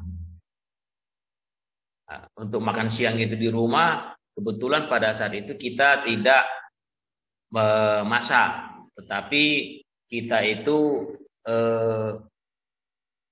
beli ikan atau makan di luar, tetapi makan di rumah. Saya membuktikan bahwa pada saat itu kita ya dibilang duniawi, ada namanya ilmu santet lah gitu, ilmu santet. Ilmu santet. Terus saya bilang sama istri, udah, ini teman saya ini kita ajak makan, kita ajak beli lauk pauknya di luar, tapi dengan catatan makan di rumah. Pada saat itu bawa dia ke rumah makan, terus kita suruh dia beli sop sapi yang mendidih, beli nasi. Setelah apa yang kita beli, terus kita bawa ke rumah untuk dimakan. Waktu yang datang ke rumah itu adalah Muslim. Saya sama istri udah pada ketawa, ini pasti kita disantet, saya bilang gitu kan. Saya sama istri udah tahu. Nah, begitu kita sajikan garpu dengan pisau, dan kau makan dulu itu, doa kamu tuh berdoa sama Tuhan, baru kau potong itu daging sapinya itu yang lagi kau beli tadi di warung tadi, saya bilang gitu. Dengan santai dia langsung memotong itu daging sapi, ternyata keluar belatungnya, langsung menjerit, dia lari dari rumah saya. Kita sama istri ya pada senyum-senyum, terus saya kejar dia, udah Teng, jangan takut, saya bilang gitu. Nah, ini saya buktikan bahwa benar pada saat itu saya di Bangka itu ya kita lagi diserang orang gitu. Akhirnya saya bawalah dia ke restoran yang radius 1 kilometer dari rumah itu, kita langsung pergi ke arah Pangkal Pinang. Disitulah kita makan, Lalu saya bilang, itulah kehidupan. Saya bilang itu sama Leting. Itulah betapa sayangnya Tuhan Yesus itu saya dengan istri saya pada saat itu. Luar biasa. Sayangnya Yesus itu kepada saya pada saat saya berdinas di Bangka. Dan itu juga saya curhat itu kepada Romo. Kita setiap sore rajin itu kita ke Gua Maria Blinyu. Di Bangka itu ada Gua Maria tapi posisinya di Blinyu. Disitulah kita selalu berdoa di Gua Maria itu untuk minta perlindungan. Itu nyata dan itu juga selalu kalau saksi-saksi seperti ini. Sekarang ini saya lagi ikuti evangelisasi, saya juga menyampaikan itu. Saya lagi ngikuti, jadi saya ikut ini, saya ikuti evangelisasi juga. Saya selalu kalau menceritakan kisah nyata, banyak kisah-kisah yang benar. Terutama kita ini ya dibilang ya gimana ya, kalau nggak dekat sama Tuhan luar biasa. Dan di Blinyu itu juga anak saya mati satu, meninggal satu, makamnya ada di Sungai Liat. Itulah kehidupan yang diberikan oleh Tuhan dan kita selalu dekat sama Yesus sampai detik ini. Nah, itu cerita kisah saya yang pertama. Demikian. Terima kasih. Luar biasa, Pak Hotmah. Luar biasa sekali. Pak Hotmah dari Paroki Kelapa Gading? Betul. Saya dari Paroki Kelapa Gading. Saya ketua lingkungan legal. Putus-putus Pak Hotmah. Saya ketua lingkungan Yohanes 2 Pak. Dan saya juga Korwil Yohanes. Oke. Halo? Ya. Pak Hotmah banyak putus-putus, mungkin gangguan internet kali. Betul. Sinyalnya ini putus-putus. Berarti tadi ya saya sampaikan tadi putus-putus ya Pak ya. Sinyalnya naik turun Pak Hotmah. Apa-apa. Tapi kami ngerti maksud Pak apa yang Pak Hotmah sampaikan itu. Ya. Barangkali. Terima kasih Pak Hotmah. Pak Toto, itu ya. ada ibu kita yang cantik tuh, Bu Maureen. Ya, aku juga udah WA Bu Maureen. Bu Maureen. Ya. Bu Maureen, ayo silakan Bu Maureen. Bu Maureen. Bu Maureen ketua lingkungan saya tuh. Wah, baru jadi ketua lingkungan ya? Bu Maureen ya? Iya. Bu cantik. Bu Maureen. Atau Bu Rosita kalau mau nambahin sesuatu, Bu Rosita silahkan.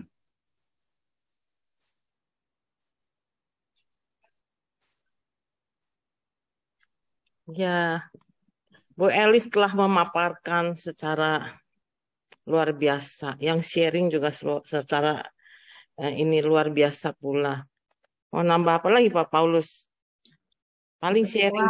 Pak Paulus, Ketua boleh tambahin. Ya, paling sharing ya, sharing dikit ya.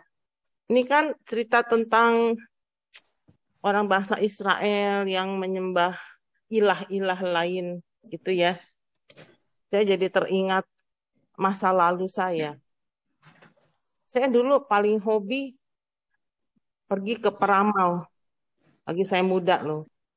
Ya kan? Gitu. Tapi saya mendapatkan kerahiman Tuhan tuh. Tuhan bicara kepada saya melalui seorang peramal. Luar biasa kan? Jadi menurut saya hari ini punya Injil itu luar biasa. Tuhan Maha Rahim. Dia bisa memakai segala sarana apapun untuk menyelamatkan kita. Karena waktu saya masih muda, jujur ya, orang tua saya kan Buddhis. Saya Katolik itu karena di sekolah Katolik. Tapi ya kita mencari-cari tidak tahu ya Katolik ya gitu. Kan seperti kita tahu ya kalau sekolah di sekolah Katolik bulan ada misa, dan sekolah saya itu sebelahnya gereja, jadi orang pada pagi-pagi masuk ke gereja terus belajar gitu kan, cuma sebatas itu ritual gitu. Dan saya hobi sekali ke peramal. Saya punya seorang guru Mandarin, dia sangat suatu hari pergi belajar ke Taiwan untuk menghitung tulang. Dia belajar. Kenapa dia belajar? Karena dia itu keluarga kaya raya, papanya mengalami kebangkrutan, jadi dia pergi ke Taiwan untuk belajar kenapa itu terjadi sama keluarganya gitu. Dan saya les Mandarin sama dia, bukan les tentang ramalan loh. Tapi sangat menarik apa yang dia ceritakan. Dan saya sangat menarik. Akhirnya saya bukan belajar Mandarin, saya tiap kali, seminggu 2 kali mendengarkan dia cerita. Jadi saya suka sekali dengan ramalan-ramalan itu. Sampai suatu hari ini saya mengantarkan seseorang ke dia. Dia itu belajar meramal, tapi dia tidak mau meramal orang kenal, dia tidak mau. Karena buat dia beban. Dan ini menurut saya, ini orang peramal ini tidak terima uang loh. Dia belajar ilmu menghitung tulang. Gitu loh. Jadi suatu hari saya membawa orang kepada dia. Orang ini minta tolong sama saya. Kalau saya ngomong orangnya mau buka kartu, ya pakai kartu gitu ya. Tapi tahu nggak apa yang terjadi? Dia bicara sama saya. Hey, dia bilang, ini ya, waktu itu saya itu ya karir tambah cemerlang, tambah susah cari pasangan hidup. Karena saya merasa pasangan hidup yang seumuran saya itu, saya merasa mereka tuh kok kurang dewasa ya gitu. Dan saya menikmati karir saya tuh banker. Saya menikmati karir saya dengan orang-orang yang di private banking, tahu kan? Private banking yang saya pegang itu di satu bank negara. Jadi itu miliarder semua gitu loh ya. Saya tambah susah lagi cari pasangan hidup gitu loh. Ya kan? Itu kenyataan hidup loh. Sampai ini si orang ini bilang ke saya, kamu mesti ini jodoh kamu lagi terbuka. Kamu mesti memutuskan, dia ngomong gitu. Dia kasih lihat saya. Saya pulang-pulang ya. Saya pulang-pulang berpikir, saya apa yang dia ngomong, orang saya sampai sekarang belum ketemu orang yang siap untuk saya terima untuk mengawini saya. Tapi dalam perjalanan saya ketemu suami saya kawinlah sama dia gitu. Jadi menurut saya ini short story ya, ceritanya sebenarnya panjang. Short story ya. Tuhan bisa, tadi setelah mendengar Injil hari ini, Tuhan bisa memakai segala sarana untuk menyelamatkan kita. Tuhan menyelamatkan saya. Karena ramalan itu membuat saya merenung. Dan kebetulan dari sekian yang saya kenal, customer saya, teman-teman saya ketemu suami saya, ya dia adalah salah satu customer saya dan single gitu. Yang lain tuh married man. Makanya kenapa saya bilang saya sulit untuk memutuskan menikah, karena sekeliling saya orang-orang yang uangnya saya kelola semua married man, kan bahaya buat saya. Saya ketemu suami saya, satu-satunya customer saya yang single. Akhirnya saya ajak dia kawin. Habis dari peramal itu, akhirnya kawinlah saya. Ya, story-nya Tuhan menyelamatkan saya melalui peramal itu. Jadi di sini nih, tadi saya baca, saya kaget loh. Saya kaget loh. Tadi saya merenungkan waktu Bu Elis ngomong, ya kan? Auman singa, dan auman Tuhan. Kadang auman singa lebih menarik dari auman Tuhan, menurut saya saat itu ya. Tuhan mengaum kepada saya, tapi saya cuekin. Auman singa itu sesuatu yang menjanjikan buat saya di dunia ini. Tapi Tuhan tetap sayang sama saya. Dia menyelamatkan saya. Auman singa itu kalau akhirnya saya menikah. Gitu. Jadi saya jalannya nggak salah.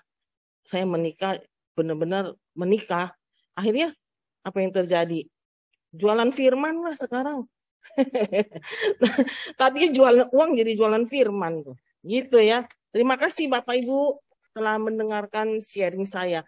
Tapi ini sharing saya ini untuk menguatkan kita semua bahwa Tuhan itu bisa memakai segala cara untuk menyelamatkan kita. Kita tidak perlu khawatir. Kalau kita lagi di jalan yang salah, singa mengaum-ngaum dan sangat menarik, percayalah, setia sama Tuhan. Auman Tuhan pelan-pelan akan masuk ke dalam hati kita dan kita bisa menentukan jalan kita ke arah yang benar gitu. Gitu aja ya. Terima kasih Bapak Ibu.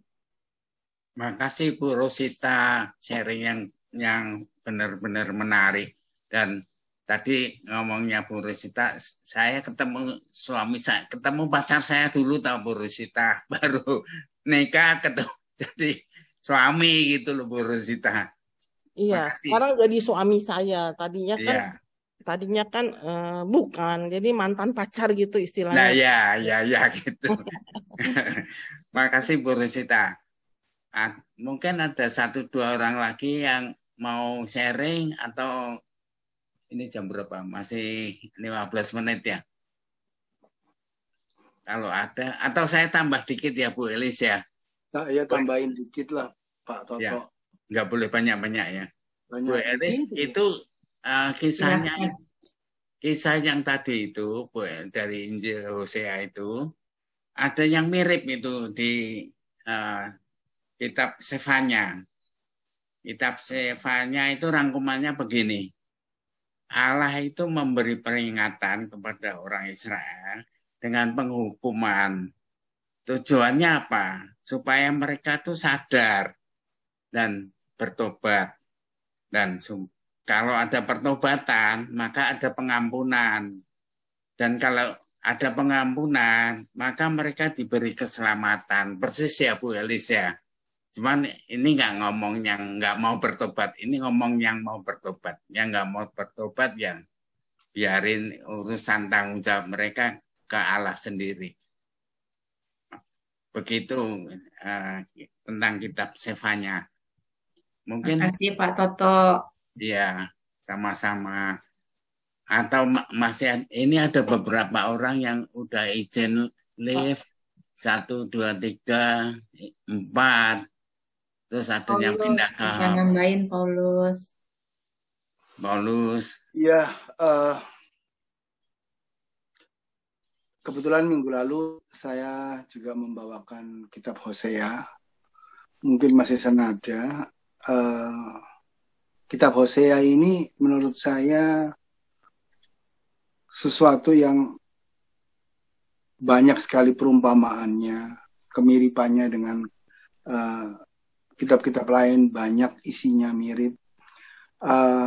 Namun waktu saya tugas membawakan, saya sempat bingung ya. Pada awal-awal kitab Hosea itu kok ceritanya malah disuruh menikah sama pelacur segala. Rupanya setelah saya dalami, kitab Hosea ini mengalami masa di mana bangsa Israel itu pecah menjadi 2, Israel Utara dan Yehuda di selatan. Lalu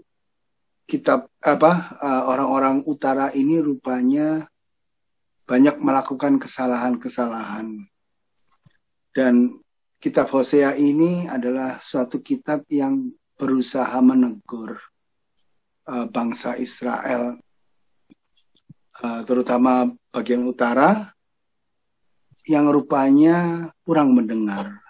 Mereka lebih tertarik kepada penyembahan berhala, kepada Baal, tadi seperti Bu Elis ceritakan, dan melakukan praktek-praktek prostitusi, pelacur bakti. Nah, lalu terjadi kehancuran di utara karena mereka seringkali negosiasi dengan bangsa-bangsa lain, terutama bangsa Asyur. Akhirnya mereka dihancurkan sama bangsa Asyur. Namun yang menjadi aneh adalah kitab Hosea ini adalah kitab yang mau menunjukkan kasih Allah kepada bangsa Israel.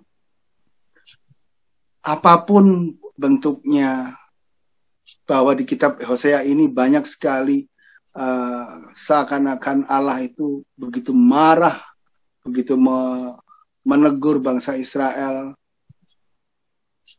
Dari kecil, tadi Bu Elis bilang, dari kecil itu ini dikasih makan dia harus membungkuk dan sebagainya.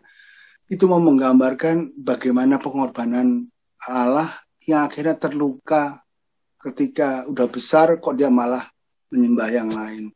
Tapi di sini kitab Hosea mempunyai inti adalah kitab yang bercerita tentang kasih Allah, perhatian Allah kepada manusia. Sekalipun bangsa Israel melakukan penyelewengan dalam penyembahan, namun Allah tetap mempunyai kerahiman, tetap sayang sama orang Israel dan menjanjikan suatu masa depan jikalau seperti kata tadi Pak Toto mau bertobat. Pada kenyataannya hingga sekarang orang Israel ya tetap aja masih seperti begitu. Tapi itulah kita kenal bahwa bangsa Israel bangsa yang disayang Tuhan, karena mereka bisa seringkali begitu degil hatinya, namun mereka begitu memuji Allah dalam kehidupan mereka. Saya rasa tambahan saya cuma ini aja Pak Toto. Ya, makasih Pak Paulus atas pencerahannya yang menambah ilmu tentang tambahan tentang kitab Hosea. Hosea, saya tambah dikit ya Pak Paulus. Hosea kan kawin dengan Gomer. Gomer anaknya Hosea dan Gomer itu kan Yisrael. Tapi setelah itu kan si Gomernya itu kan jadi balik ke pelacur lagi dan punya anak 2, Lorukansa apa itu yang artinya tidak dikasih, dan satu lagi Lor Sumi apa bukan umatku. Jadi anak Hosea itu 1 Yisrael, yang 2 itu anak Gomer dengan nggak tahu siapa orang tuanya. Cuman begitu Pak Paulus. Makasih Pak Paulus. Pak Toto. Ya itu makanya saya pertama kali kaget membaca bahwa kitab saya ini kok Tuhan punya kepinginan aneh-aneh ya. Nyuruh Nabi kok menikah sama pelacur. Namun ternyata perkawinan ini adalah semacam suatu kiasan alegoris bagaimana seorang suami yang begitu sayang sama istrinya meskipun dia kembali melacur, tapi Hosea tetap mengambil Gomer kembali menjadi istrinya. Dan ini dihayati sama Hosea di dalam kehidupannya, mau melambangkan bagaimana Allah sebagai suami dan bangsa Israel sebagai istri yang seringkali nggak karuan. Jadi banyak sekali hiasan alegoris di dalam kitab Hosea. Begitu Pak Tonton. Ya, betul Pak Paulus. Banyak perlambang-perlambangan di situ. Kita jangan menikmati arti kata letterlek lah kalau bahasa sononya itu. Kita menikmati apa yang jadi perlambang dari kasih Allah itu. Betul. Makasih teman-teman. Mungkin waktu udah mulai hampir habis. Barangkali ada sesuatu yang perlu disampaikan. Atau kalau nggak ada, kita tutup, kita selesaikan. Mungkin ada pengumuman? Pengumuman, saya ada satu pengumuman sebentar nih. Sorry. Saya mau tanya, boleh Pak? Oh, boleh. Ayo, silakan. Untuk BKSN kan bulan September ya, bulan Kitab Suci. Itu nanti akan gimana ya? Akan ada PI, terus ada Zoom untuk semua wilayah di paroki atau gimana Pak? Atau sendiri-sendiri per wilayah gitu Pak? Nah ini mungkin kalau Bu Rosita bisa lebih lugas menjelaskannya Bu Lika. Ya betul. Bu Rosita. Baik. Ya Bu, ini PI keempat yang kita bawakan sosialisasi ya Bu ya. Jadi udah 4 kali ini udah terakhir nih yang Ais bawakan. Jadi dari 4 tema itu nanti lingkungan masing-masing diterapkan aja di lingkungan. Bawakan 4 tema itu per 4 minggu gitu di bulan September boleh, atau ini kan udah September ya besok ya. Iya, mulai di bulan September. Ibu atur aja di lingkungan masing-masing para KKS lingkungan gitu ya. 4 tema itu dibawakan. Kalau memungkinkan pemandunya teman-teman lingkungan sendiri. Tapi kalau memang tidak ada, boleh minta tolong teman-teman kita di KKS ini sebagai fasilitator gitu Bu. Ya.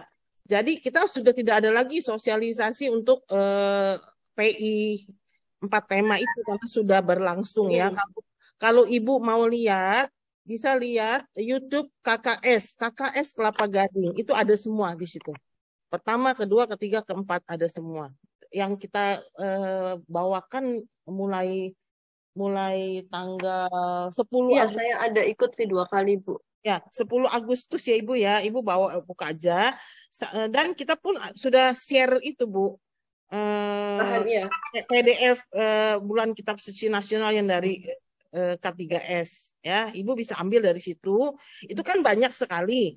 Ibu ambil yang khusus lingkungan atau garis miring yang dewasa, ada yang buat anak-anak, ada yang remaja, ambil yang lingkungan punya gitu Bu. Di situ ada doa pembukaannya, ada macam-macam. Kalau memungkinkan ya udah cari dari lingkungan sendiri. Kalau perlu bantuan silakan kontak para fasilitator di KKS. Diatur aja waktunya gitu Bu. Ya Bu ya. Iya. Oke. Keras kan ya Bu ya. Terus mau kasih pengumuman lagi dalam bulan Kitab Suci ini mulai tanggal 1 mulai besok sampai tanggal 8 itu para fasilitator siapapun di paroki kita boleh membuat video dengan tema 4 ini, salah satu dipilih, buatlah videonya kirimkan ke kita, bisa ke panitia, bisa untuk dilombakan. Siapa yang terbaik akan dikirim ke KJ untuk dilombakan gitu ya. Para kaling bisa himbau umat-umatnya. Kalau ini masih keburu sih, kalau mau Amsal, tutur kitab suci juga masih keburu. Kita akan lombakan tanggal 3 serentak offline. Kalau fasilitator video, dalam bentuk video. Kalau Amsal dan tutur kitab suci offline tanggal 3. Kalau hari ini mau daftar masih bisa sampai besok.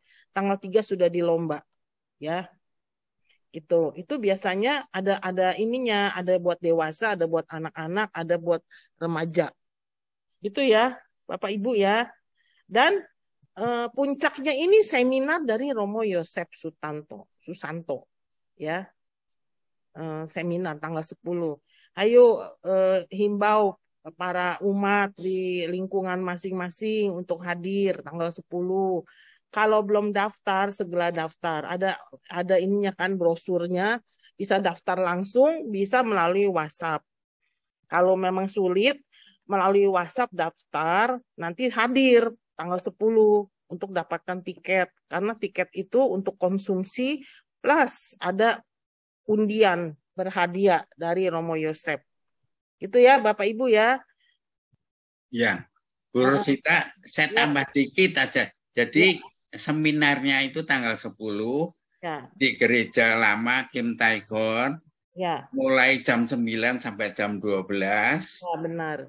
Lalu pendaftaran itu ayo mulai hari ini juga akan ditutup sampai dengan 8 September. Ya. Di brosur itu ada. Jadi buruan aja cepet-cepet daftar karena yang udah daftar itu udah banyak, udah lebih dari 100. Jadi tolong itu jangan sampai ketinggalan. Makasih Bu Rosita tambahan saya. Makasih Pak Toto, makasih Bapak Ibu yang sudah hadir di Zoom KKS.